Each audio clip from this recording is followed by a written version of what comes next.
Et oui, la jalousie, c'est naturel, mais en amour, ça peut poser de gros problèmes, jusqu'à faire fuir la personne qu'on aime. Alors, si tu te sens concerné, écoute bien jusqu'au bout, laisse-moi un petit commentaire. Le truc, c'est que la jalousie se nourrit d'un sentiment de ne pas être suffisant.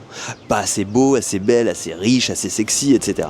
Mais ce sentiment, ce n'est pas la réalité, c'est juste une impression qu'on a. Et pourquoi on a cette impression? Parce que pendant notre enfance, notre adolescence, il y a des gens qui se sont moqués de nous à certains moments, et ça a laissé des traces dans notre esprit, qui ont fini par former des croyances qui nous conduisent à avoir trop de jalousie. Donc le premier truc à savoir, c'est que cette impression qu'on a, ce n'est pas la réalité. C'est juste une trace du passé.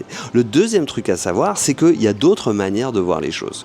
Quand par exemple, la personne que t'aimes est partie à une soirée et que tu te sens en crise de jalousie et que tu te fais un scénario catastrophique, dis-toi qu'il y a d'autres scénarios qui sont possibles. Il faut toujours se faire des scénarios catastrophiques. Au moins t'es sûr de ne pas te tromper. Hey, Évidemment, ils prennent leur place dans ta tête, mais rajoute-en d'autres. Rajoute aussi un scénario optimiste. Admets la possibilité que peut-être c'est pas ça qui va se produire. Peut-être tu vas avoir plus de chance que ce que tu t'imagines.